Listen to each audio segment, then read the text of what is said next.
Hey, welcome back to another honkaistarrail video. Today we're going over the damage output. Now, the damage output, that's the number that we care about. How much DPS are you able to do?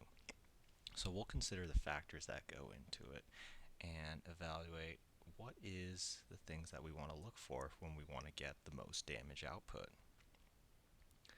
So first, the damage output, we decide what we use based on the differences. If two things offer the same thing, we can't quite make a decision based on it. So we choose exactly what's different about them to compare how they affect it. Likewise, what differences are there? Well, the way that you build your units most keenly. You have different main stats, substats, and sets. Likewise, you can have different team builds. You can prioritize different resources, and you can even prioritize different life goals. But we're not going to focus on those last three. The main goal of the damage output formula is taking a unit and comparing their main stats, substats, and sets. But the question is, I want a universal way to compare these. The common question of attack or speed, more crit rate, or more damage percent. Is there a way that unifies these together? And it comes down to, what about the damage? The damage at the end of the day is the big concern for what can be done. So, the purpose of the formula, you always want more stats, bigger number. However, some things give stats in one category while foregoing stats in a different category. What is the trade-off between them? If you want a damage percent orb or an attack orb, more crit rate or more speed. If a support gives some defense reduction, or a different support that gives attack. I want a way to compare these in order to find what's the optimal damage output. So this is where the damage output formula comes in. So the damage output formula is different from the damage formula. That's the number that you see in game. That the number on the top right of it. And that's not quite what we're calculating for the damage output, but it is analogous to it. And I'll go over the damage output formula.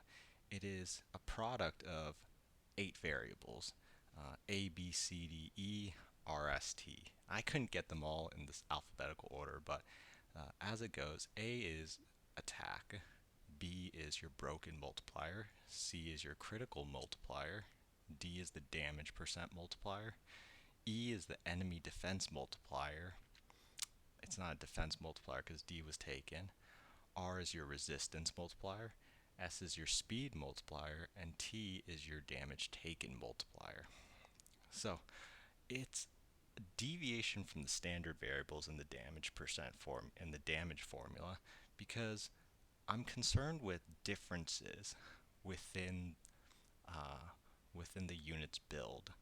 Things like their ability multiplier is not going to change because if I'm using a skill, uh, I'm going to use a skill anyways. There's no use in counting that from one set of relics to a different set of relics. Similarly, the ultimate rotations, the energies, those don't change comparing relics. So we take those out of the equation and we only want to compare the differences.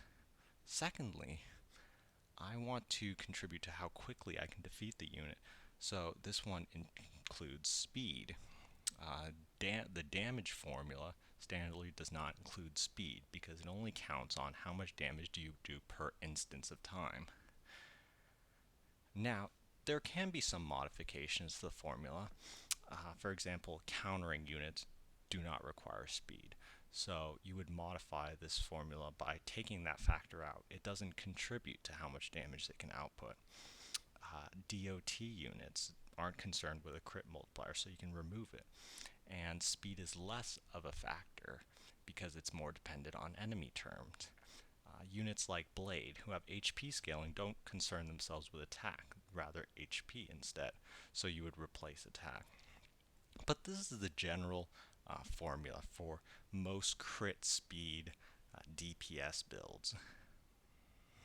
So into each one. The first one is A for attack. The A for attack is concerned with a base attack, which is the character's base attack, which is findable. The light cone they're using, usually the 4-star light cone has about 100 less attack than the 5-star one, which comes to a total base attack. This base attack is scaled with additional attack percent coming from kits, passive eidolons, traces, light cones, and relics. Main stats, substats, set bonuses, and allies can also apply attack percent. Lastly, there is flat attack. The glove main stat gives 352. And you can get substats of flat attack. However, they're about half the benefit as compared with an attack percent. So usually that's negated in most calculations. For an example, if I take a character with a 4-star light cone, it's about 1,100 attack. If I get some traces like 24% attack, some of their passive and eidolons and light cones give 50%, and its relic has 1 main stat and about 4 attack percent substats, and maybe a set bonus on top, that'll get about 150 attack percent. You tack on the flat attack from the gloves, and you're around 3,100 attack. Now, this is just a sample calculation, but you can see how the attack grows. So that is A for attack. B for broken is much simpler. If it's broken, your multiplier is 1. If it's not broken, it's 0.9. Now, most of the time, for bosses, the enemy is not broken. So it hovers at 0.9. However, sometimes it will break. Generally, you can't change the speed of how much you're in the broken versus the non-broken state unless you're someone like Ron May, or you can have imaginary break with longer imprison times. But generally, the broken multiplier is pretty fixed, and it's not changing very much within that. However, if you have an argument to be made that you are in the broken state for significantly longer parts of the fight, then it could be argued that the broken multiplier can be a little higher in one instance versus another. The critical multiplier is discussed in a previous video. However, it is the 1 plus the crit rate times the crit damage. And based on rarity, you want a 2-to-1 ratio of crit rate to crit damage. One thing to note is you do have a default 5% crit rate and 50% crit damage, and you can obtain more with kits, passive eidolons, traces, light cones, and relics, either through the main stat on the body or substats or set percent. Allies can also give that to you. So an example one is, if my traces give 12% crit rate and my passive give around 20% with 10 substats of crit rate, and a light cone gives 36% crit damage and a main stat of 64.8%, I can get around 75% crit rate and 150% crit damage. Nice 2-to-1 ratio. If I multiply these two and add 1, I do get a crit multiplier of 2.125. Now, this is not a hard and fast rule, but this is an example of how you would calculate a crit multiplier. Your damage percent multiplier is a separate one. It is composed of traces, some things in your kits, passive and eidolons, your light cones, and namely for relics, you have the ball or the orb and various set effects. So, an example can have traces at 20%, your kit and passives give 15%, a light cone for 20.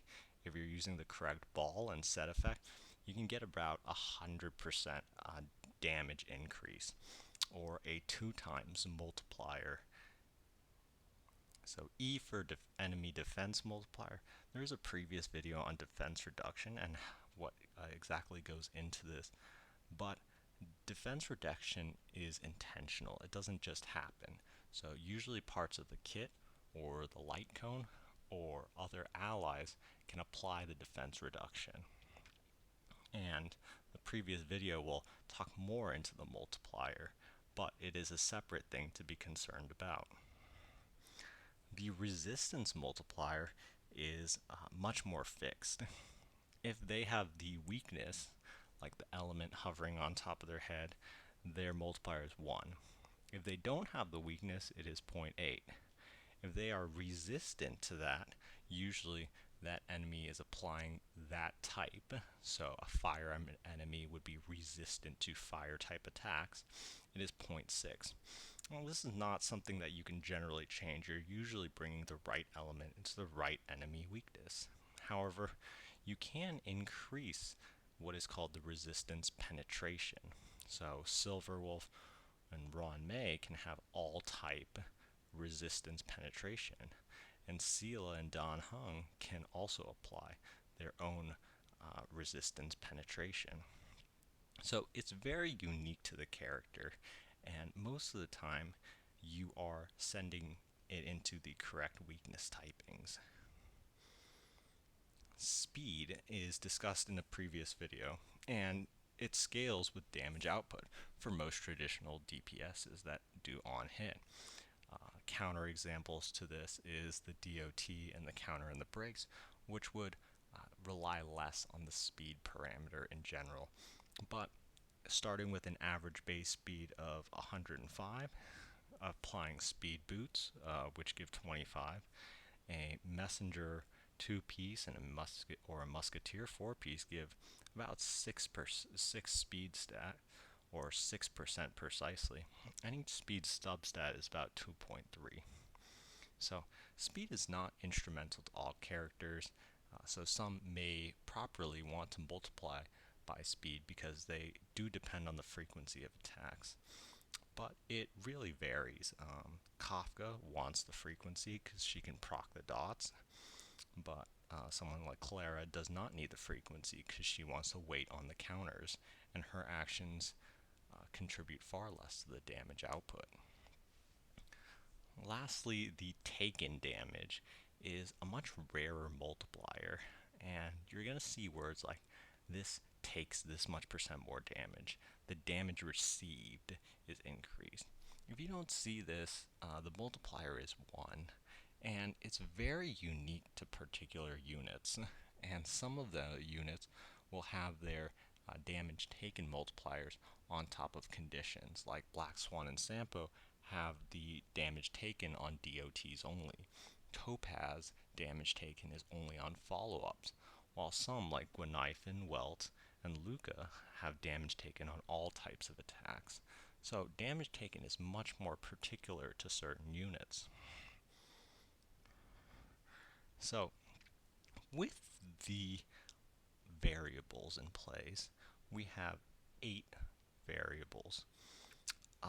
On the left, we have the very common accessible parameters. So attack percent, your crit rate, crit damage is very common on substats.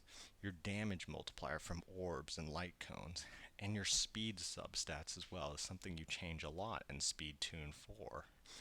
The enemy defense multiplier is less common, and you have to be much more intentional about finding these pieces to put in, but it is something worth concerning about. So things like Pela, the resolution light cone, those can contribute. And in the last column, you have your rare or scarce variables that are much harder to change. The broken state is unlikely to change based on certain types of builds, and the resistance is locked into your typing and is hard to change unless you're using someone like Silverwolf, of which you would have probably already accounted for that multiplier. And the damage taken, likewise, is also very unit/team dependent. It either is there on your team or the unit already has it, and is not sensitive to the different types of builds or relics that you are balancing between. So, just overall statement saying that these variables are more common that you can interact with. And the rarer and more infrequent a variable is, the less likely that you can interact with it. However, you want each of them to be as high as possible. So, using the formula, if our damage output is just a straight product of all these variables, how do you compare the different impacts of each of the variables? So, if the if you do a percentage change on one of the variables, n, that actually scales with the percent change in the damage output. For example, if you do a 10% increase in the attack stat, you would get a 10% damage output increase. Similarly, if you get a 10% damage percent increase, you would get a 10% damage output. So if you were to compare two different values, like your attack orb or your damage orb, you would calculate, okay, I'm going to put an attack orb on it, and let's see what happens to my attack stat. If that attack stat increases by a percentage greater than putting a damage percent orb on it, then you would go with the attack stat. So the damage formula is a way that you can compare your different builds to see which one gives you the better one, because of course we want biggest numbers, best number. However, at what point do we say this number is high enough, we should actually go for a different number? So these are the common decisions, like what set bonus should I use? Do I want speed or attack boots? Do I want a light cone, focus on damage percent or attack percent? And something like, is defense reduction better, or do I need a speed increase? So knowing to use these percent multipliers will be helpful in finding which one gives you the best damage output. And as you change each parameter, you will eventually find more and more optimizations you can do. So final follow-up is, it is a 8 variable calculation, and if you can name all 8, that'll be a successful use of this video. So thanks for watching.